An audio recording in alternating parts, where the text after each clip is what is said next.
नमस्कार. मी शिर्डीतून पत्रकार सतीश वैजापूरकर बोलतो आहे. टक्के टोनपीमध्ये आपलं स्वागत आहे. नाशिक शिक्षक मतदारसंघाच्या निवडणुकीमध्ये आज नाशकात मोठा राडा झाला. आता राडा हा शब्द वापरायचा, जंगे हा शब्द वापरायचा की आणि त्याला आणखीन काही शब्द प्रयोग द्यायचा, हा ज्याचा त्याचा प्रश्न आहे. पण कोपरगावचे युवा नेते विवेक भैया कोल्हे हे या निवडणुकीत अपक्ष आमदार आहेत आणि विद्यमान आमदार म्हणजे त्यांची आमदारकीची मुदत संपली किशोर दराडे हे येवल्याचे हे या निवडणुकीमधले एक उमेदवार आहे. कोल्हे आणि दराडे आज आमने सामने आले आणि त्यांच्यामध्ये जोरदार खडाजंगी झाली.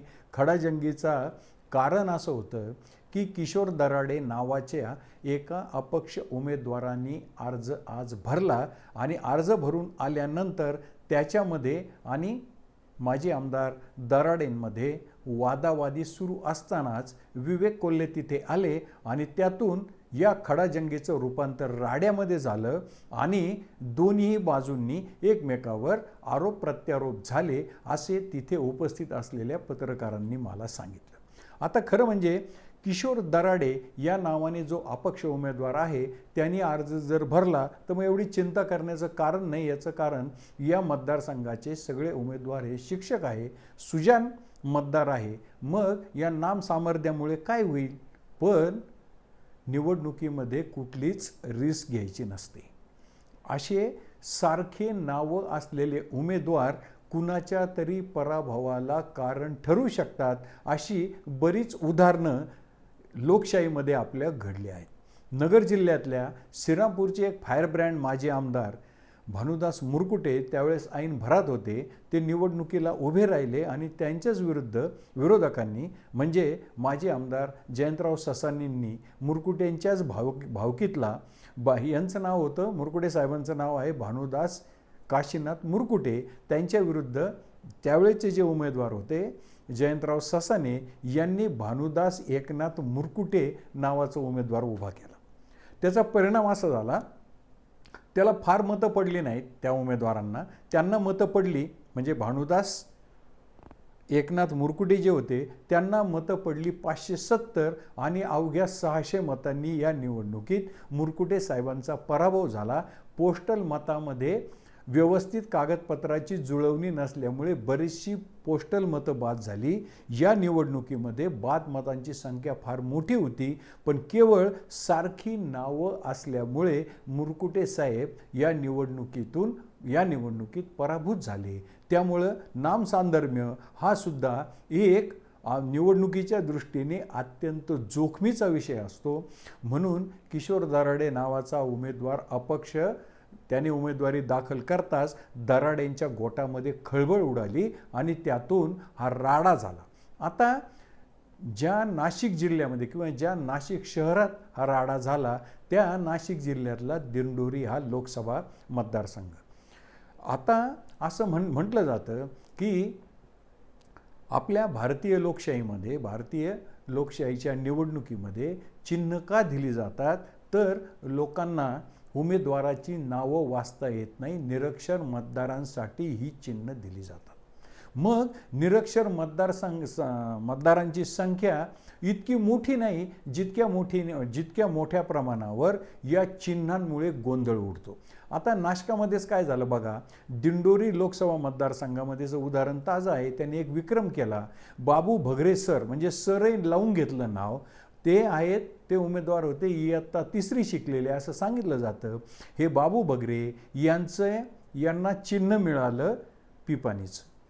त्याचा परिणाम असा झाला की त्यांना राष्ट्रवादीचे जे विजयी तिथले उमेदवार आहे त्यांचं चिन्ह होतं तुतारी वाजवणारा माणूस. आता तुतारी आणि पिपाणी यातला फरक लक्षात आला नाही. या डमी भगरेंना 1,30,000 मतं पडली. सुदैव एवढंच लाट एवढी मोठी होती की या लाटेमुळं भास्कर भगरे सर तरले आणि हे 1,03,000 मतं पडून सुद्धा त्यांच्या विजयावर त्याचा काही परिणाम झाला नाही. आता मी ज्या नगर जिल्ह्यातून बोलतो आहे तेथे तुतारी आणि पिपाणी असाच गोंधळ नगर दक्षिणेत उडाला. पिपाणी चिन्ह घेऊन उभ्या राहिलेल्या मतदाराला केवळ त्या म्हणजे फारसा प्रचार न करताही चिन्हाच्या साधर्म्यामुळं 44,000 मतं मिळाली. सुदैव एवढंच, तिथून जे उमेदवार विजयी झाले निलेश लंके, त्यांना एवढी मतं जाऊनसुद्धा मताधिक्य मिळालं आणि ते विजयी झाले. अशीच 2004ची निवडणूक, 2004 सालची येवल्या शेजारच्या कोपरगावची, जिथून विवेक कोल्हे उमेदवारी आता नाशिक शिक्षक मतदारसंघात करतायत. त्यांचे वडील बिपिन कोल्हे उभे राहिले होते, त्यांच्याच नावाचा उमेदवार तिथेही होता. अशोक काळे तिथले माजी आमदार, त्यांच्या नावाचे सुद्धा उमेदवार तिथे उभे राहिलेले आहेत. पण या उमेदवारांनी जर निवडणूक निकालावर परिणाम केला तर मात्र मोठी गडबड होते. श्रीरामपूरचं उदाहरण डोळ्यासमोर आहे. पिपाणी तुतारीचं दिंडोरी लोकसभा मतदारसंघाचं उदाहरण डोळ्यासमोर आहे. असंच एक दिग्गज उमेदवार खासदार बाळासाहेब विखे पाटील हे दक्षिणेत उभे होते. त्यांची चिन्ह सायकल होतं. भगवान देशमुख नावाचे आणखीन एक अपक्ष उमेदवार उभे राहिले, त्यांचं चिन्ह होतं मोटरसायकल. सायकल मोटरसायकलचा फरक लक्षात आला नाही. भगवान देशमुखांनी 10,000 मतं घेतली आणि मला असं वाटतं थोडाफार फरक पडेल माझ्या आकडेवारीमध्ये. 11,000 मतांनी बाळासाहेब विखे पाटील पराभूत झाले. सायकल आणि मोटरसायकल याची किमया बघा अशी आहे. एक दिग्गज उमेदवाराला तिथे त्या निवडणुकीमध्ये पराभव पत्करावा लागला. पराभव हा 1 मताचा असो की 1,00,000 मतांचा असो, पराभव हा पराभव असतो. पराभवाचं श्रेय घ्यायला अन्य कुणीही पुढे येत नसतं. विजयाचं श्रेय घ्यायला मात्र हजारो जण पुढे येतात. पराभव स्वतःलाच पचवावा लागतो. या पराभवाच्या धास्तीमुळे किंवा एक खबरदारीचा उपाय म्हणून ज्यावेळेस आज किशोर दराडे नावाच्या अपक्ष उमेदवारांनी अर्ज दाखल केला, त्यावरून नाशकात हा राडा झाला. आता बघा, नाशकात अजून एक ॲडव्होकेट संदीप गुळवे नावाचे संस्थाचालक उमेदवार उभे आहेत.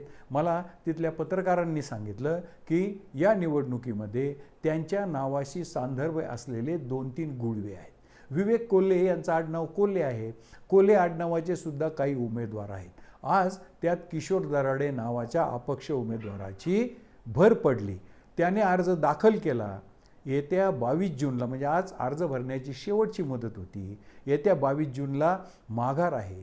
तोपर्यंत या किशोर दराडेंचं, कोल्हे आडनाव असणाऱ्या उमेदवारांचं आणि गुळवे आडनाव असलेल्या उमेदवारांचं काय होईल हे आपल्याला ठाऊक नाही. मात्र आज किशोर दराडे या नावाच्या अपक्ष उमेदवारावरून मोठा राडा झाला. ताजा कलम असा आहे, उमेदवारी अर्ज भरून किशोर दराडे म्हणजे अपक्ष उमेदवार किशोर दराडे ज्यांच्यावरून राडा झाला, ते आपली उमेदवारी भरून तिथून निघून गेले आहेत. अशी ताजी माहिती आहे. हे नाम सांदर्भ्य, चिन्ह साधर्म्य, AB फॉर्ममधल्या गडबडी ह्या राजकारणातले एकमेकांना कात्रजचे घाट दाखवणारे सापळे असतात. अशाच एका सापळ्यावरून आज नाशिकमध्ये मोठा राडा झाला. विवेक कोल्हे आणि किशोर दराडे समोरासमोर आले. मोठी खडाजंगी झाली. या खडाजंगीचं मी केलेलं विश्लेषण आपणास आवडलं असेल तर माझं टक्के टोनपे हे चॅनल सबस्क्राईब करा, लाईक करा, शेअर करा. जय हिंद, जय महाराष्ट्र.